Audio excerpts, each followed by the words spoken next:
dan pujilah Dia pemurah kesal.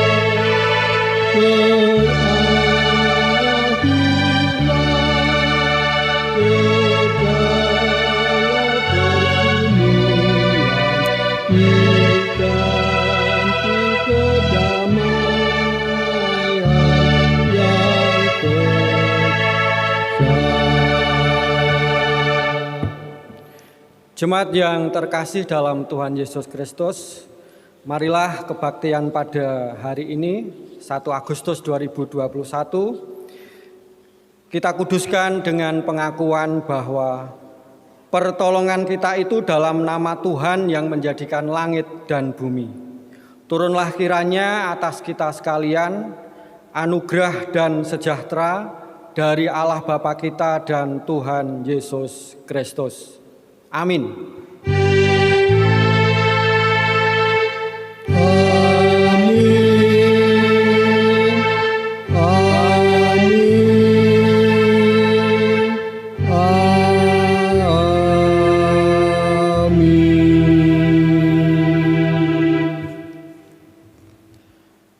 Dengan sukacita atas pemeliharaan dan berkat Tuhan dalam kehidupan kita akan mengawali ibadah saat ini dengan memuji Tuhan. Kita akan menaikkan pujian dari Kidung Jemaat 3, bait yang pertama.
Jawab Yesus kepadanya, "Kasihilah Tuhan Allahmu dengan segenap hatimu dan dengan segenap jiwamu dan dengan segenap akal budimu."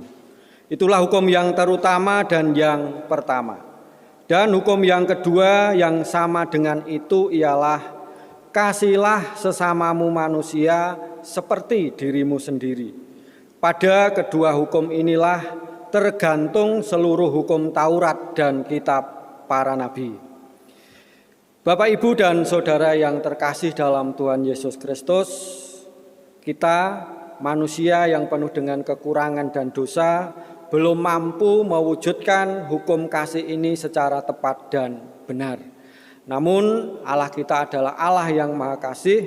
Allah akan mengampuni semua kekurangan dan dosa-dosa kita melalui pertobatan. Marilah kita merendahkan diri dan bertobat, mohon pengampunan di hadapannya. Kita akan menyanyikan pujian penyesalan kita yang akan kita naikkan dari Kidung Jemaat 32, bait yang pertama dan yang kedua.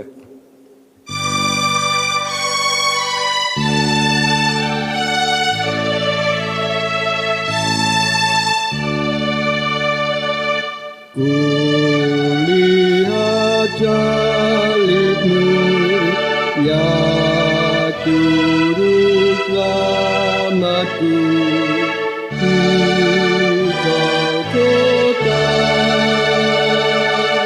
terimalah doaku, hapuskan dosaku. Akulah milikmu.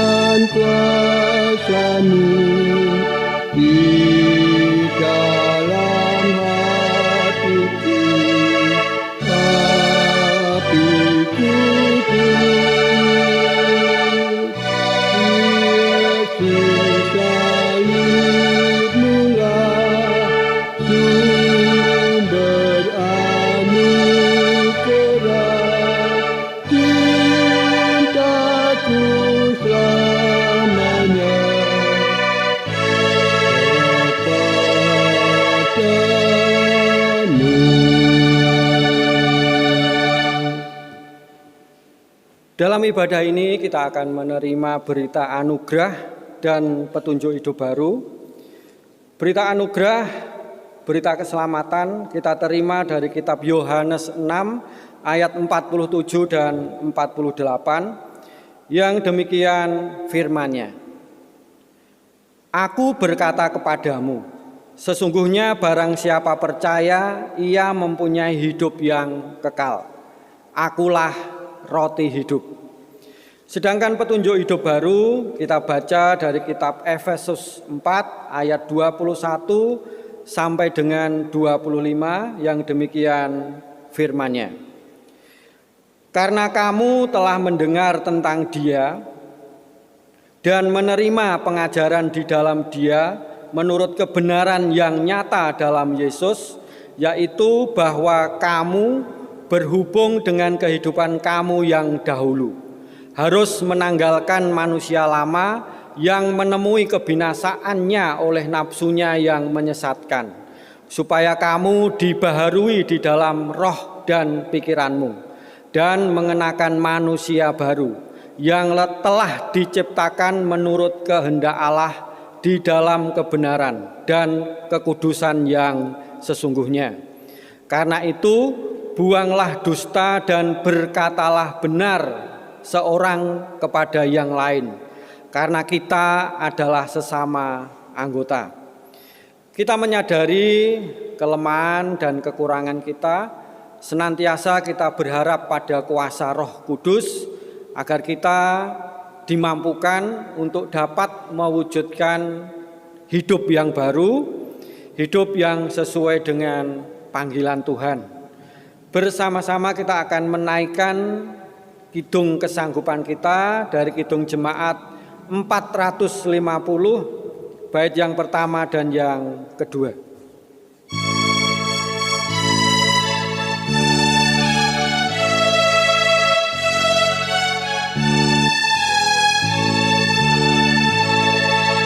Hidup kita yang benar haruslah mengucap syukur dalam tubuh terkemar. Janganlah terkepu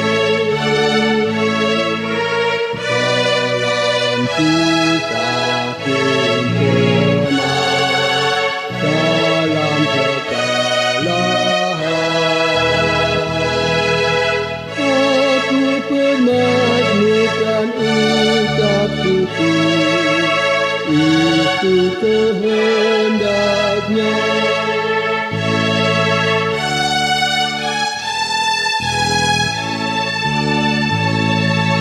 Biar badai menyerang, biar ombak menerjang, aku akan bersyukur kepada Tuhanku.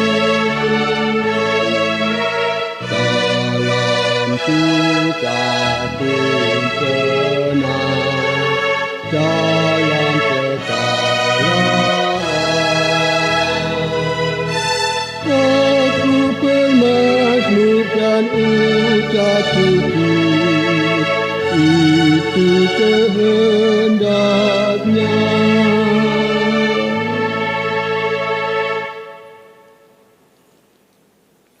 Marilah kita menghadap Tuhan di dalam doa. Mari kita berdoa.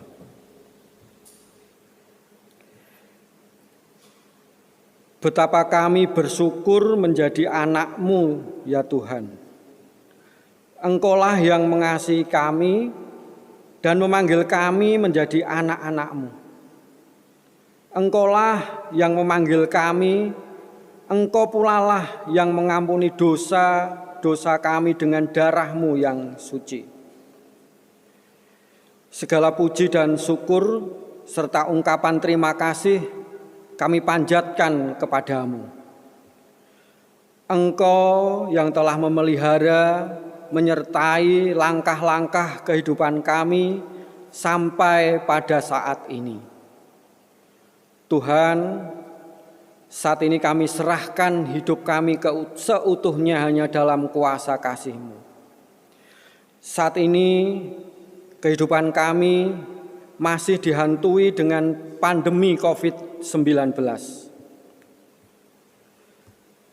Kami berdoa ya Tuhan untuk saudara-saudara kami yang saat ini sedang sakit, harus menjalani isoman.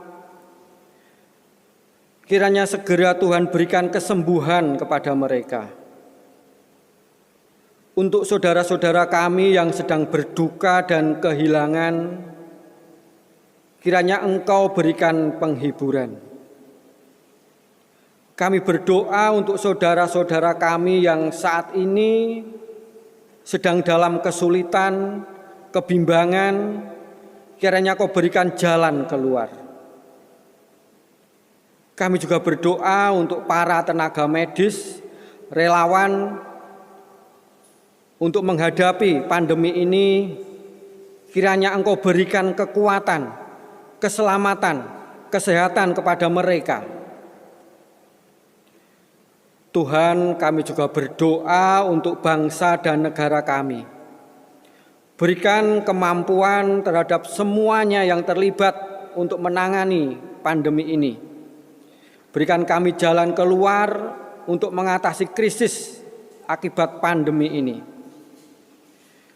Kami juga berdoa untuk kami dan keluarga kami. Semoga Engkau senantiasa memberikan perlindungan. Juga Tuhan selalu menjaga keselamatan kami, memberikan kami kesehatan. Tuhan, semoga pula kami bisa menjadi orang yang lebih peduli terhadap situasi ini. Menjadi orang yang mampu bertahan sampai nantinya kami dapat hidup normal kembali. Saat ini pula ya Tuhan, dalam ibadah keluarga ini, kami berdoa untuk gereja-Mu GKJ Pengging. Kami berdoa untuk jemaat-Mu di GKJ Pengging secara keseluruhan. Dalam situasi ini ya Tuhan, tumbuhkan rasa saling peduli, saling menopang, saling membantu terhadap sesama jemaat. Berkati pula ya Tuhan untuk rencana-rencana indah GKJ Pengging kami. Rencana untuk memanggil pendeta yang kedua ataupun rencana-rencana yang lain, kiranya Tuhan berkati. Tuhan, kami juga berdoa untuk Bapak Ibu Majelis dan keluarga. Kami berdoa untuk komisi, panitia, tim yang sudah ada. Kiranya Tuhan berkati, pakailah mereka menjadi sarana penyebar luasan kerajaan-Mu di bumi ini. Kami serahkan hidup kami ya Tuhan, keluarga kami, anak-anak kami, orang tua kami. Apapun yang kami lakukan, apapun yang kami kerjakan, kiranya Tuhan berkati. Kami serahkan kehidupan kami seutuhnya hanya dalam kuasa kasih-Mu. Sekali lagi ya Tuhan, kami serahkan jalannya ibadah pada saat ini hanya dalam kuasa-Mu. Dalam nama Tuhan Yesus Kristus, doa ini kami naikkan. Amin. Bapak, Ibu, dan Saudara yang terkasih dalam Tuhan Yesus Kristus, sebagai ungkapan syukur kita atas berkat dan pemeliharaan Tuhan dalam kehidupan kita akan menghaturkan persembahan. Namun sebelumnya kita akan mendasarinya dari firman Tuhan yang akan kita baca dari kitab 2 Korintus 8 ayat 14 dan 15 yang demikian sabdanya. Biarlah kelebihanmu sekarang mencukupkan kekurangan mereka, agar kelebihan mereka kemudian mencukupkan kekurangan kamu. Dengan demikian ada keseimbangan. Seperti yang tertulis dalam kitab suci, orang yang mengumpulkan banyak tidak kelebihan, dan orang yang mengumpulkan sedikit tidak kekurangan. Di dalam kita mengaturkan persembahan, kita akan mengiringinya dengan pujian persembahan yang akan kita nyanyikan dari Kidung Jemaat 403 bait yang pertama.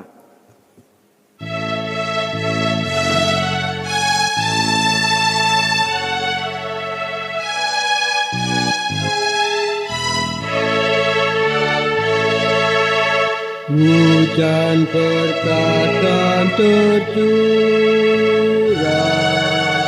itulah janji putus. Hidup sekadar disingkat, tanti beri peneduh.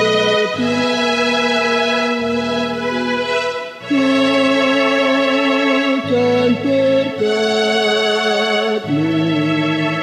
itu yang kami perlu. Sudah menetes berkat-Mu, biar tercurah penuh.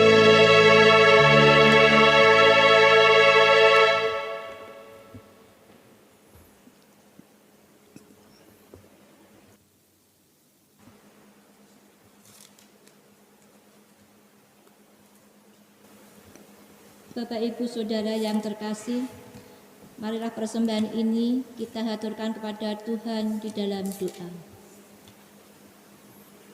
Bapa kami yang di surga, di dalam nama Tuhan kami Yesus Kristus, menghadap kembali ke hadirat-Mu, mengucapkan puji syukur dan terima kasih atas pemeliharaan-Mu dalam kehidupan kami. Tuhan, kami telah memberikan berkat kami yang cukup. Pada saat ini kami menghaturkan persembahan sebagian kecil dari berkat-Mu. Berkatilah agar dapat dipergunakan untuk keluhuran nama Tuhan. Berkatilah juga saudara kami yang mengelola persembahan ini, kami percaya hanya seturut kehendak-Mu saja. Dan kami sebentar lagi akan mendengarkan firman-Mu yang akan disampaikan oleh Bapak Tekad Sinung Waskito. Berkatilah ya Bapa, kami percaya hanya kehendak-Mu yang terjadi. Ampunilah dosa dan kesalahan kami. Hanya di dalam nama Tuhan kami Yesus Kristus, kami telah berdoa dan mengucap syukur. Amin.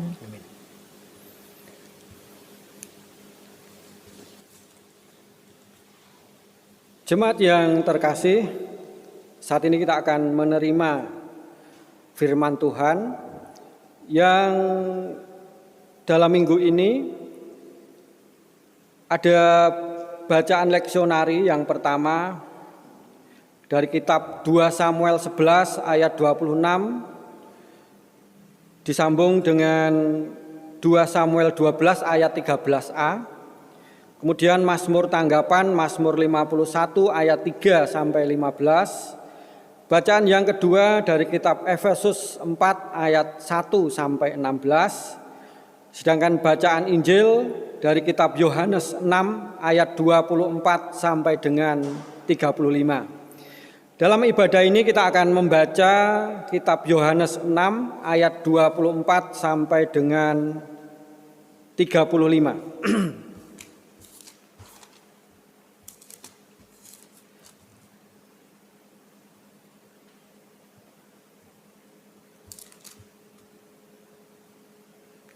Yang demikian sabdanya.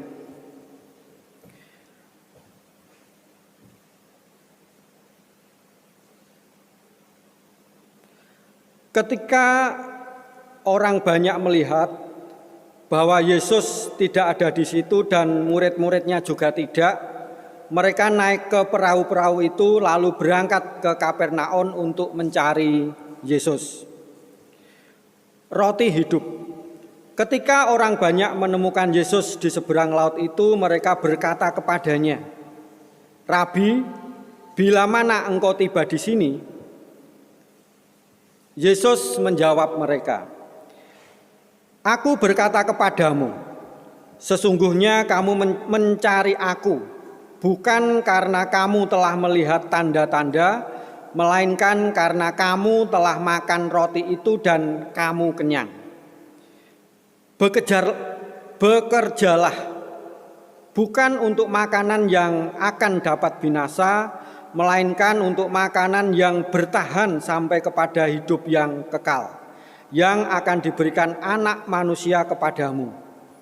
Sebab dialah yang disahkan oleh Bapa Allah dengan meterainya. Lalu kata mereka kepadanya, apakah yang harus kami perbuat supaya kami mengerjakan pekerjaan yang dikehendaki Allah? Jawab Yesus kepada mereka, inilah pekerjaan yang dikehendaki Allah, yaitu hendaklah kamu percaya kepada Dia yang telah diutus Allah. Maka kata mereka kepadanya, tanda apakah yang engkau perbuat supaya dapat kami melihatnya dan percaya kepadamu? Pekerjaan apakah yang engkau lakukan? Nenek moyang kami telah makan mana di padang gurun, seperti ada tertulis, mereka diberinya makan roti dari surga. Maka kata Yesus kepada mereka, aku berkata kepadamu, sesungguhnya bukan Musa yang memberikan kamu roti dari surga, melainkan Bapa-Ku yang memberikan kamu roti yang benar dari surga. Karena roti yang dari Allah ialah roti yang turun dari surga dan yang memberi hidup kepada dunia. Maka kata mereka kepadanya, Tuhan, berikanlah kami roti itu senantiasa. Kata Yesus kepada mereka, akulah roti hidup. Barang siapa datang kepadaku, ia tidak akan lapar lagi, dan barang siapa percaya kepadaku, ia tidak akan haus lagi. Yang berbahagia bagi kita yang mau mendengarkan firman Tuhan, merasa-rasakannya, memperhatikannya, dan menyatakannya dalam kehidupan kita. Haleluya, amin.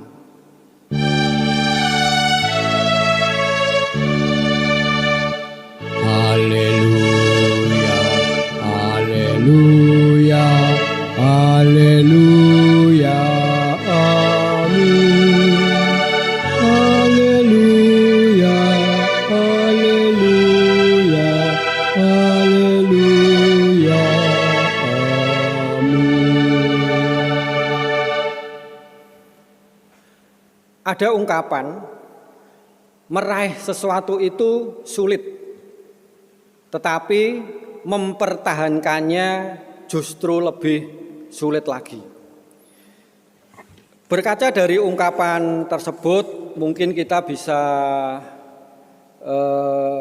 mengenang kembali bagi Bapak Ibu yang sudah menikah. Dulu ketika ingin mendapatkan pasangannya mungkin juga dengan perjuangan yang tidak mudah, perjuangan yang penuh dengan liku-liku mungkin ya. Di awal-awal menjelang pernikahan kita mungkin menggambarkan bagaimana nanti foto prewedding kita. Bagaimana kita akan mengadakan pesta dalam pernikahan, kemudian gambaran-gambaran indah ketika nanti akan menikah. Dan benar, ketika waktunya menikah kita pun mungkin melalui atau melewati yang kita gambarkan.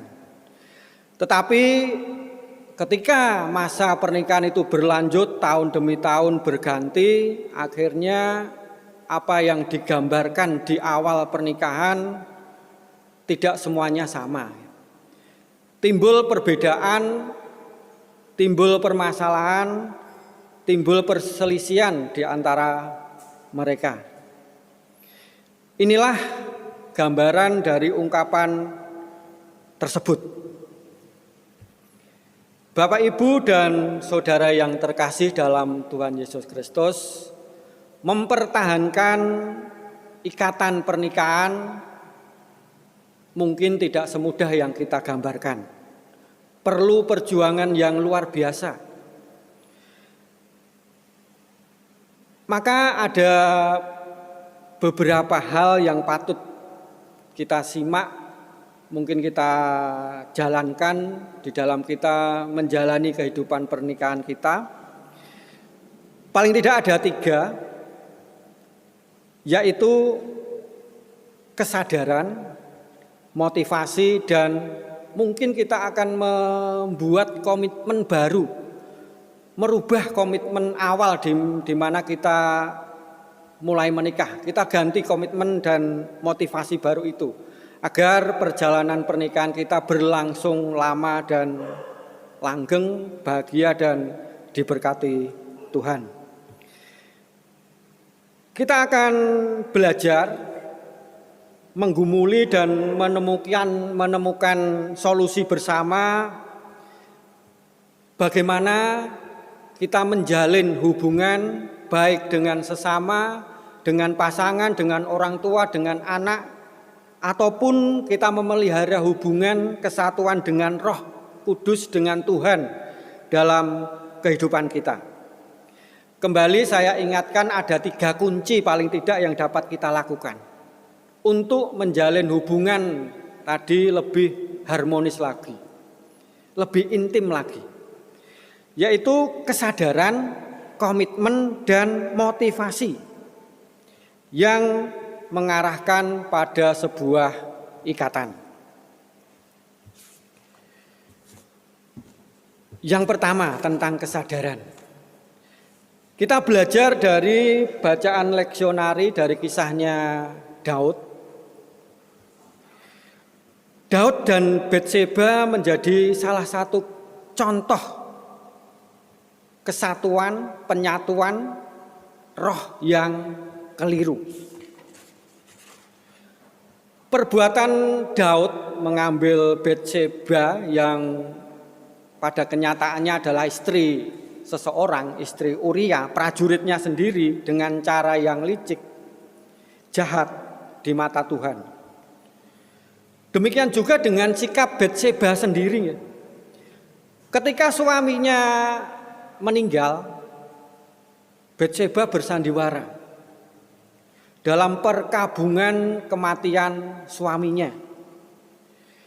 Perkabungan dalam tradisi Yunani dilakukan dengan tradisi Israel, tradisi Israel biasanya dilakukan dengan cara meratap, menangis, kemudian mengucapkan sesuatu, kemudian duduk di tanah, mengenakan kain kabung, dan mengolesi rambut mereka dengan abu.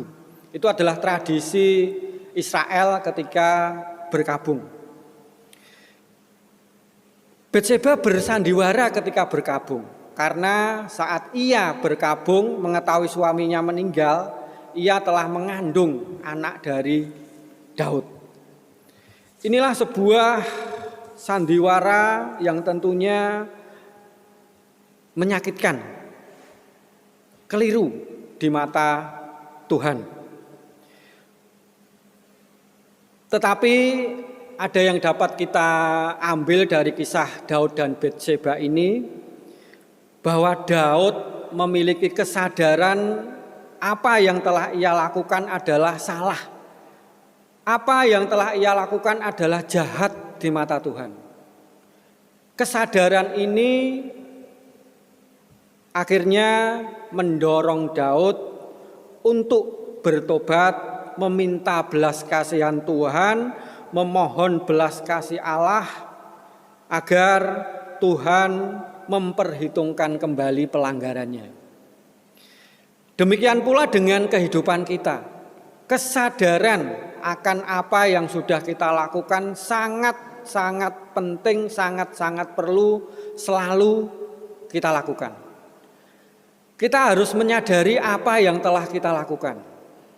Hubungan kita dengan pasangan, hubungan kita dengan orang tua, hubungan kita dengan anak, hubungan kita dengan sesama, dengan teman sepekerjaan, kehidupan di lingkungan gereja, ataupun hubungan kita dengan Tuhan. Mari kita meneliti. Apakah kita telah berperilaku sebagai pasangan yang benar, orang yang menjalin hubungan dengan benar. Jika ada kekurangan, jika ada kekeliruan sudah sepatutnya seperti yang dilakukan Daud, kita pun harus meminta maaf, bertobat kepadanya, kepada Tuhan. Satu hal yang dapat kita ambil dari kisah Daud.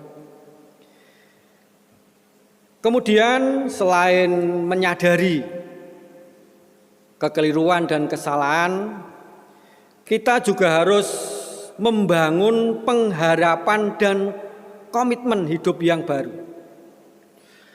Dengan pertobatan seperti yang dilakukan Daud memiliki pengharapan yang baru karena hubungannya dengan Tuhan terjalin erat kembali. Dia memiliki komitmen yang baru. Daud memiliki komitmen yang baru untuk senantiasa berjalan, berada, hidup menurut kehendaknya. Kita pun seyogianya juga demikian. Senantiasa memiliki pengharapan di dalam Tuhan. Senantiasa menjaga komitmen yang benar di hadapan Tuhan. Yang kedua tadi, kalau yang pertama adalah kesadaran, yang kedua adalah komitmen. Belajar dari Paulus, ketika Paulus melihat akan timbulnya permasalahan, akan timbulnya konflik, baik di tengah keluarga maupun jemaat kala itu karena perbedaan paham pengajaran antara paham Allah ada dalam semua dan kasih karunia, maka Paulus menekankan teologinya tentang hidup sebagai orang yang dipanggil dan dipilih Allah dalam mendapatkan keselamatan dalam Yesus Kristus. Ini terdapat dalam Efesus 4 ayat yang pertama. Dorongan Paulus agar jemaat memelihara hubungan relasi dengan Yesus Kristus sebagai orang-orang yang telah dipanggilnya. Paulus memberikan nasihat, mengupayakan komitmen dalam pelayanannya. Antara lain yang pertama, di antara jemaat harus memelihara komunikasi, memelihara relasi, memelihara hubungan melalui sikap hidup yang rendah hati, lemah lembut, sabar dan saling membantu. Itu pun juga harus kita lakukan sebagai jemaat di gereja kita. Sikap rendah hati, sikap lemah lembut, sikap sabar dan saling membantu harus kita kedepankan dalam kehidupan berjemaat kita. Dengan harapan, dengan sikap-sikap baik tadi, gereja kita, jemaat kita akan semakin kokoh, semakin bersemangat api pelayanannya untuk menyebarkan kerajaan Tuhan di dunia ini. Nasihat Paulus yang kedua adalah memelihara kesatuan dengan Roh Kudus yang akan menuntun damai sejahtera dalam kehidupan kita. Nasihat Rasul Paulus saat itu pun masih patut kita lakukan dalam kehidupan saat ini. Hubungan kita dengan Roh Kudus harus semakin erat dan semakin erat, semakin intim dan semakin intim, semakin mendalam dan semakin mendalam. Jika hubungan kita semakin erat, tentunya jalan kehidupan kita, langkah-langkah yang harus kita ambil, perilaku, tutur kata, sikap tentunya akan selalu menuruti jalan Tuhan.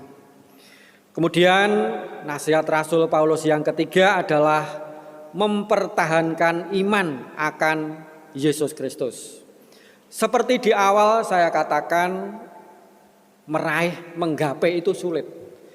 Tetapi mempertahankan itu jauh lebih sulit. Mempertahankan iman kepada Yesus Kristus tidak mudah. Banyak contoh. di mana kehidupan sejak mereka lahir, sejak seseorang lahir sudah mengenal Tuhan, keluarganya hidup dalam iman Yesus Kristus, tetapi di tengah perjalanan kehidupannya tidak sedikit justru malah meninggalkan Tuhan Yesus. Imannya kepada Tuhan Yesus digantikan kepada iman-iman yang lain. Banyak hal dalam kehidupan saat ini yang merongrong, menggerus iman kita kepada Tuhan Yesus Kristus.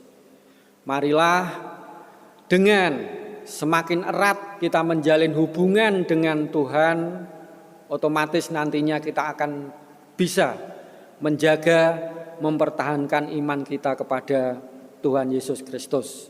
Ditopang pula semakin eratnya hubungan kita dengan sesama jemaat, itu akan membantu kita mempertahankan iman kepada Tuhan Yesus Kristus.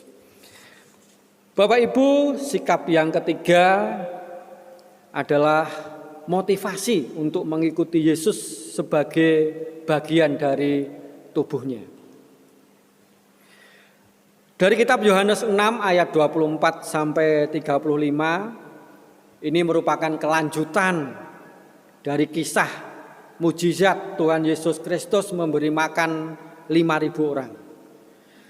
Pada bagian ini menolong kita merefleksikan ulang perihal pentingnya motivasi seseorang mengikuti Yesus kemanapun Tuhan Yesus pergi.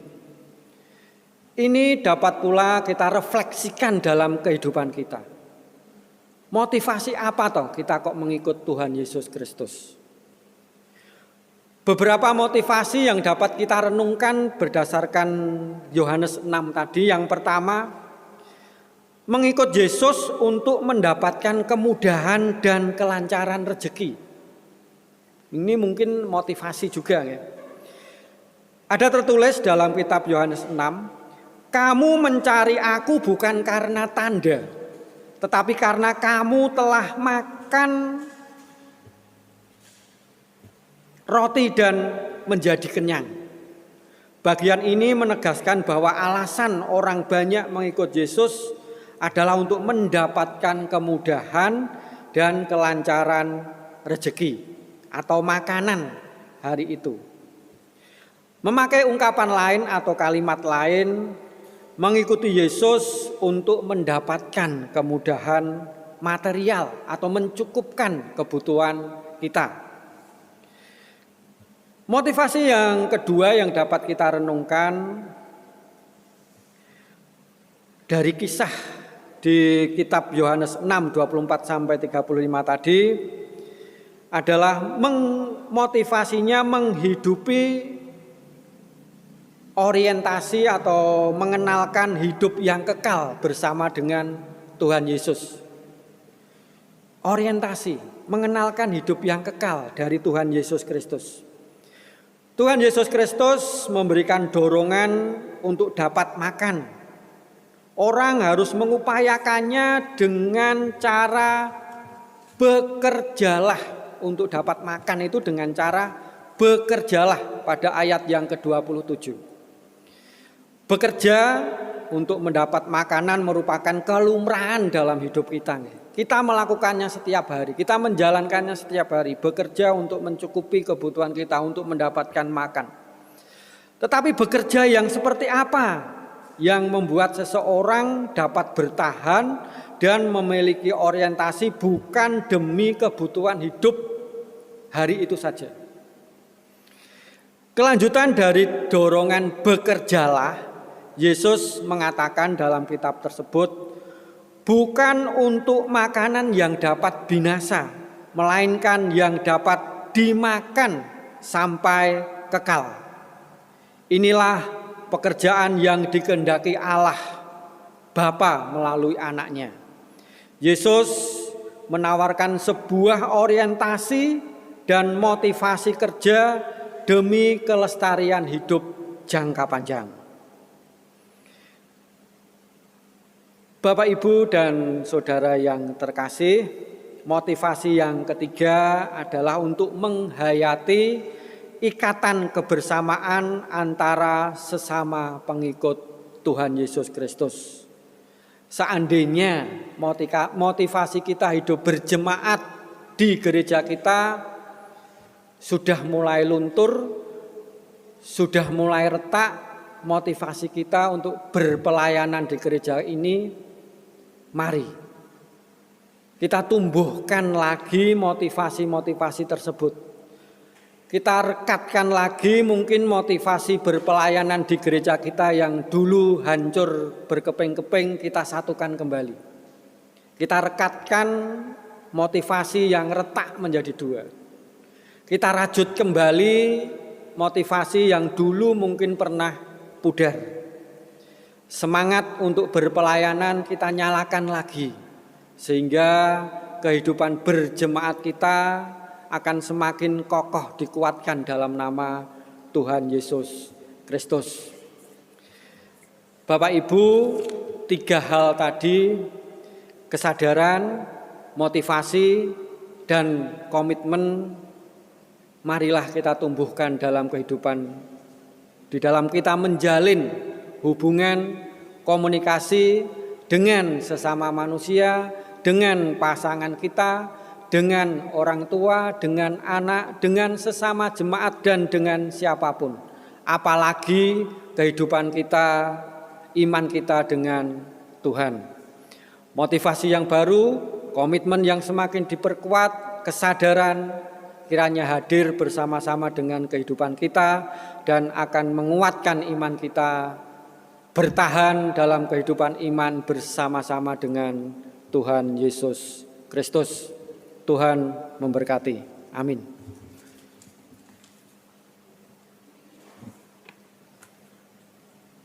Kita akan merasa-rasakan, merenungkan firman yang baru saja kita terima. Kita masuki saat teduh dan nanti kita lanjutkan dalam doa Bapa kami. Saat teduh dipersilahkan.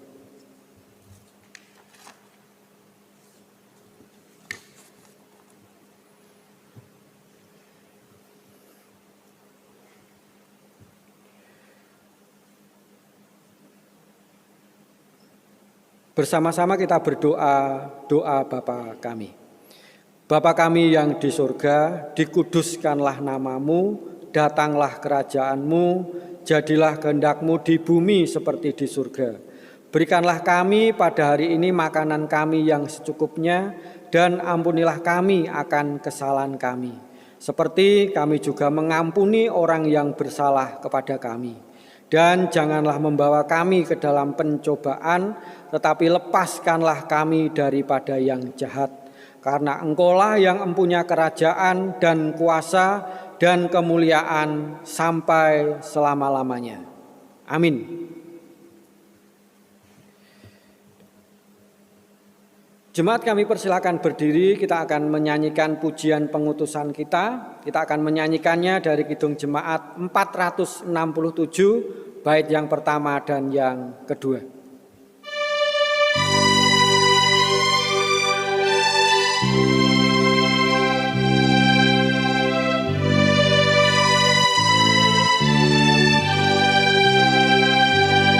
Tuhan ku pilah hati kawanku, terluka oleh tinta udarmu, dan kehendakku jatuh paduku, ampunilah.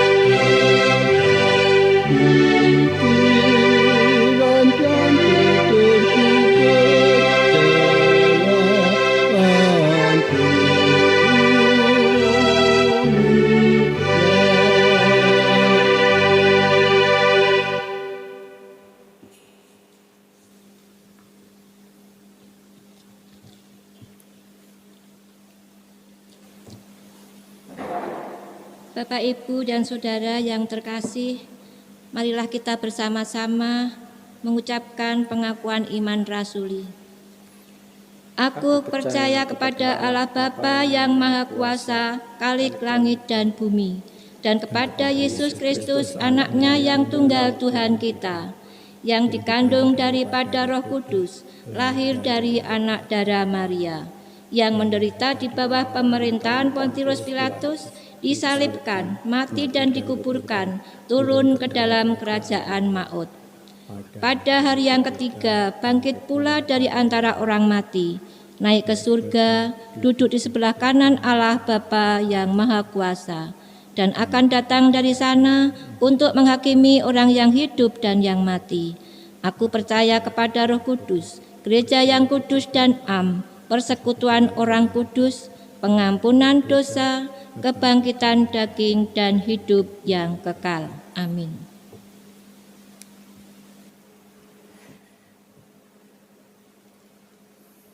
Kita akan mengakhiri ibadah saat ini. Kita terima dan senantiasa memohon berkat dari Tuhan.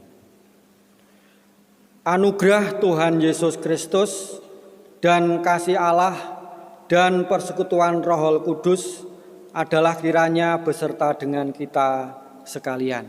Amin. Kita akan menutup ibadah saat ini dengan menyanyikan Kidung Jemaat 425 bait yang pertama.